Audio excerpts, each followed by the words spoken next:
Shalom, shalom. This is Hawwood. I was scrolling through YouTube because I haven't been getting nobody's notifications, so I gotta scroll through it now.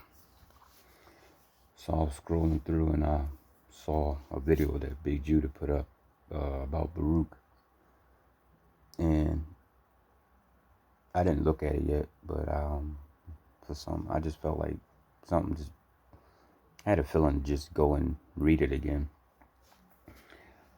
So I read it, and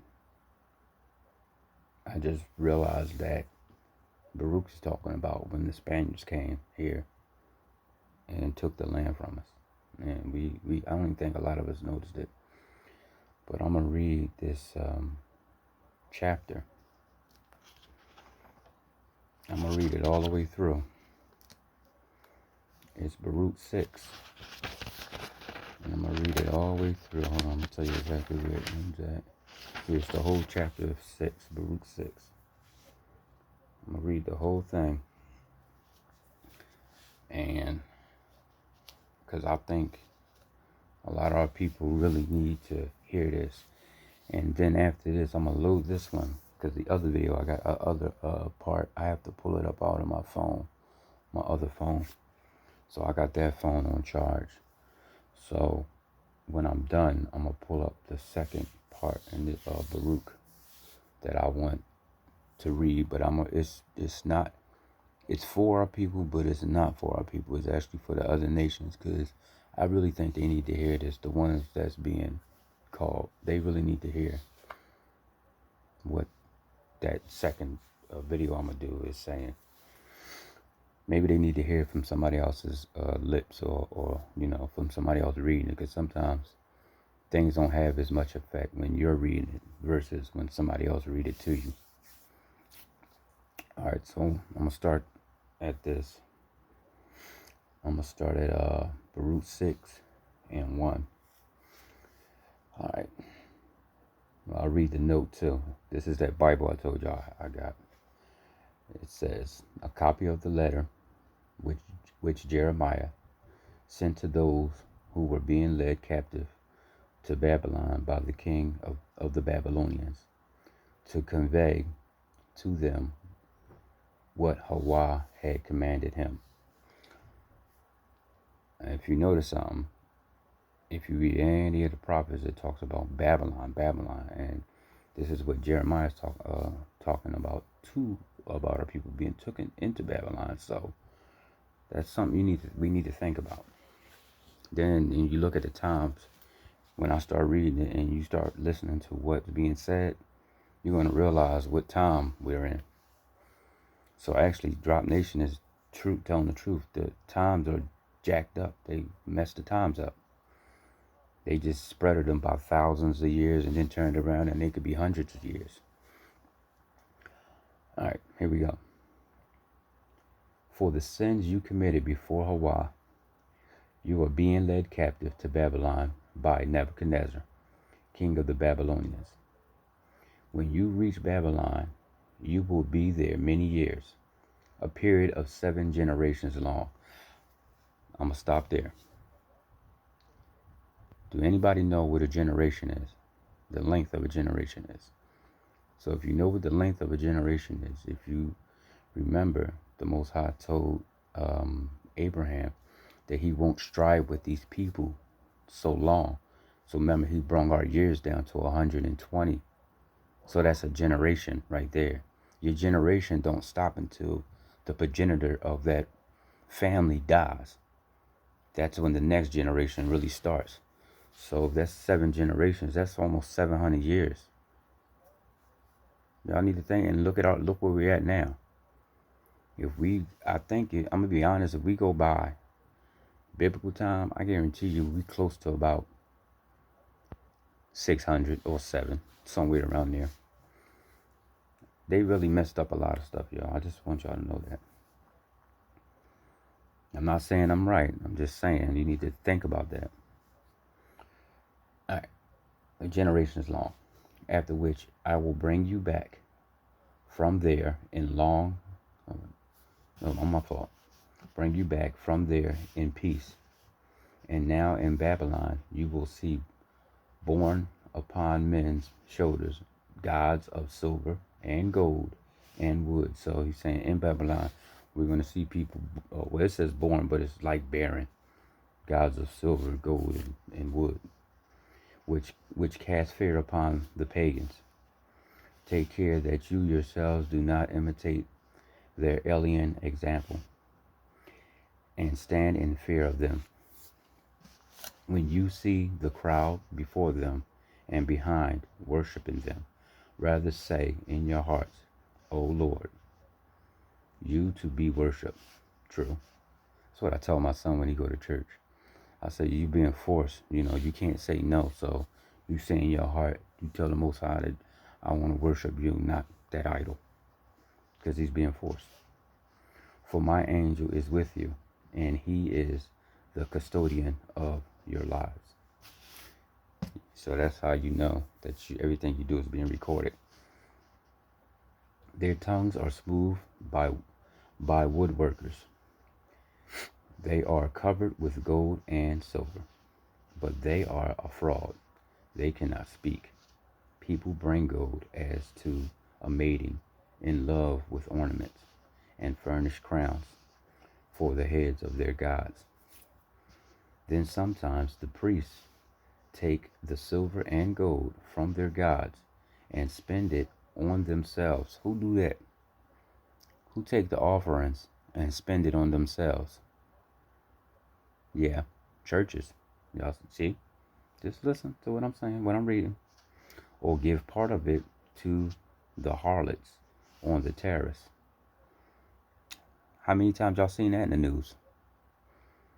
The pastor buying the woman, some other woman, something, or doing something else with her. They trick them out in garments like men, these gods of silver and gold and wood. But though they are wrapped in purple clothing, they are not safe from corrosion or insects. They wipe their faces clean in the house dust, which is thick upon them. Each has a scepter like a human ruler of a district, but none does away with those that offend against it. Each has in his right hand an axe or dagger, but it cannot save itself from war or pillage. Thus it is known they are not gods. Do not fear them. Let me finish. People talking they fear Jesus. Like, please, y'all crazy. As useless as one's broken tools are their gods, set up in their houses. Their eyes are full of dust from the feet of those who enter. Their courtyards are walled in like those of a man brought to execution for a crime against the king. The priests reinforce their houses with gates and bars and bolts, lest they be carried off by robbers. Yeah, walk by a church. Next time y'all get some time, walk by a church and see if it ain't bars, gates, and bolts and stuff up there. They light more lamps for them than themselves. Yeah, go walk by a church and see how many candles you see lit. Yet not one of these can they see. They are like any beam in the house. It is said in their hearts are eaten away, though the insects out of the ground consume them, and their garments they do not feel it. Their faces are blackened by the smoke of the house. Bats and swallows alight on their bodies and on their heads, and on their heads. And cats as well as birds. Know therefore that they are not gods, and do not fear them. There is no spirit in them, having no feet. They are carried on men's shoulders, displaying their shame to all. and those who worship them are put to confusion.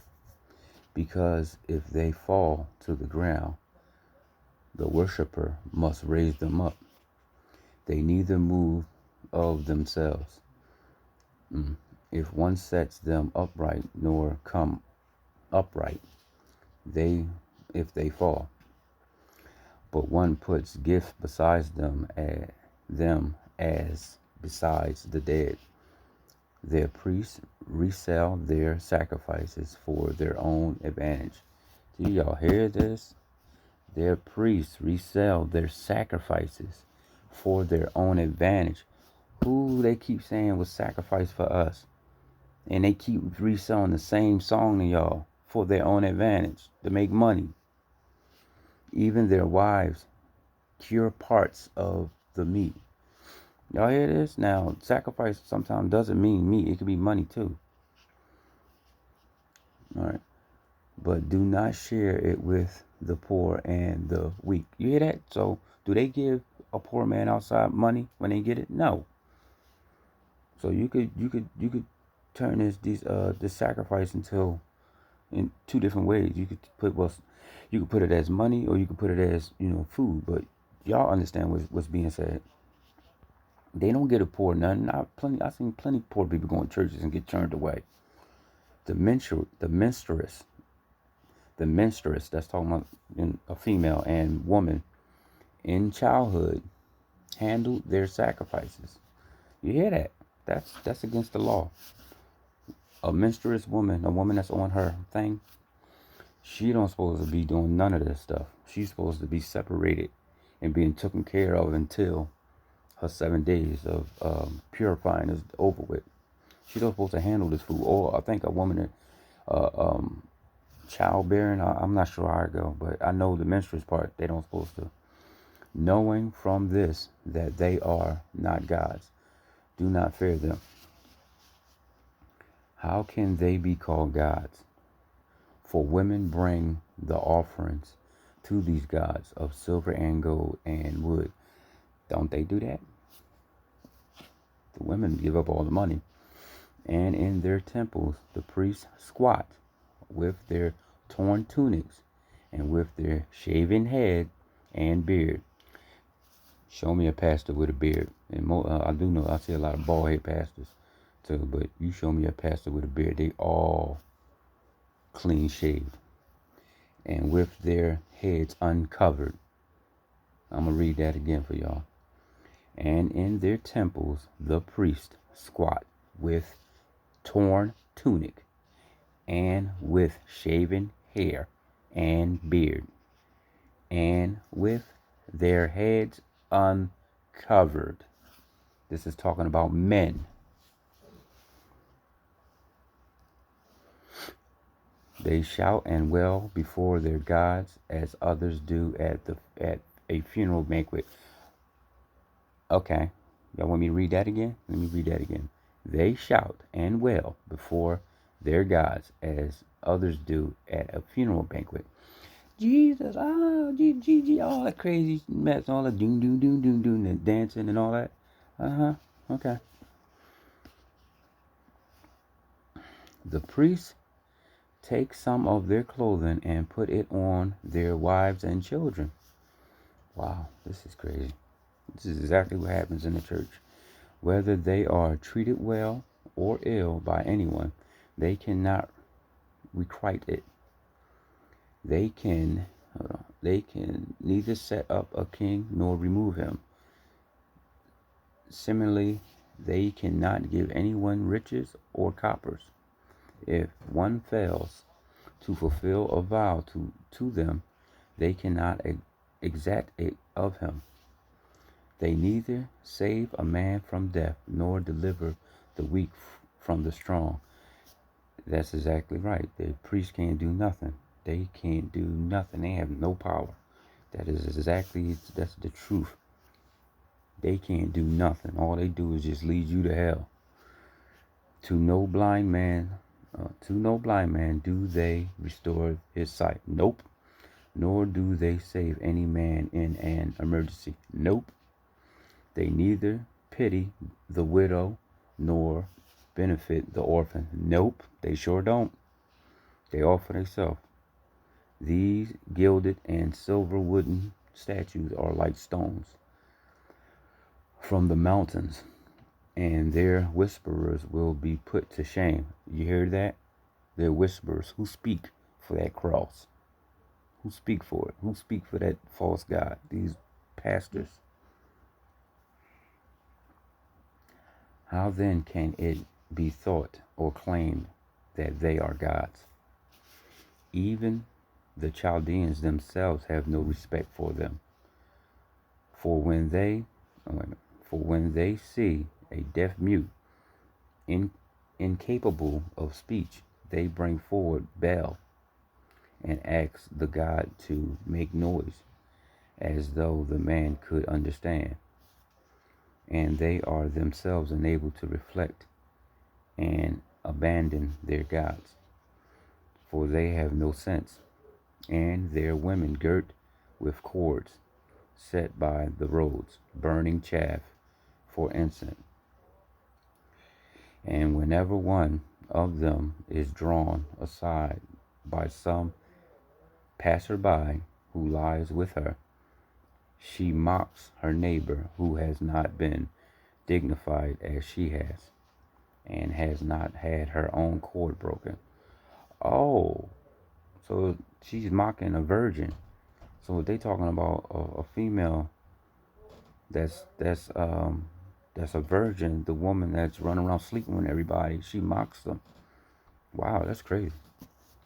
All that takes place around these gods is a fraud. How then can it be thought or claimed that they are gods? They are produced by woodworkers and goldsmiths, and they are nothing else than what these craftsmen wish them to be. Even those who produce them are not long lived. How then can what they have produced be gods? They have left frauds and okay, opprobrium. I don't know what that opprobrium to their successors. I don't know what that word means. For when a war or disaster comes upon them, the priests deliberate among themselves where they can hide with them. Wow. How then can one of them know that these are no gods, which do not save themselves neither from war or from disaster? They are wooden, gilded, and silvered. They will later be known for frauds. To all peoples and kings it will be clear that they are not gods, but human handwork, and that God's work is not in them. Who does not know that they are not gods? They set no king over the land, nor do they give men reign. They neither vindicate their own rights, nor do they recover what is unjustly taken. For they are unable. They are like crows between heaven and earth.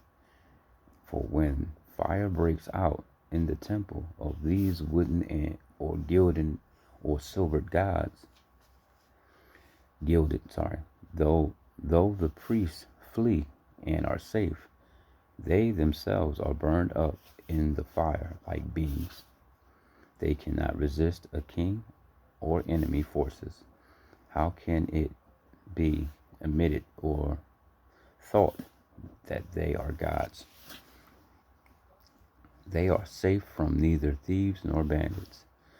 These wooden and silver and gilded gods, those who seize them strip off the gold and the silver and go away with the clothing that was on them, and they cannot help themselves. How much better to be a king displaying his valor or a handy tool in a house, the joy of its owner. Then these false gods, or the door of the house, that keeps safe those who are within, rather than these false gods, or the wooden posts in a palace, rather than these false gods. The sun and the moon stars are bright and obedient in the service for which they are sent. Likewise, the lightning, when it flashes, is a goodly sight, and the same wind blows over the land. The clouds too, when commanded by Hawa to proceed across the whole world, fulfill the order. Yeah, the fire sent from on high to burn up the mountains and the forest does what it has been commanded. Yeah, but these false gods are not their equal, whether in beauty or in power, so that it is unthinkable and cannot be claimed that they are gods. They can neither execute judgment nor benefit man. Know therefore that they are not gods, and do not fear them. Kings, they neither curse nor bless. They show the nations no signs in the heavens, nor are they brilliant.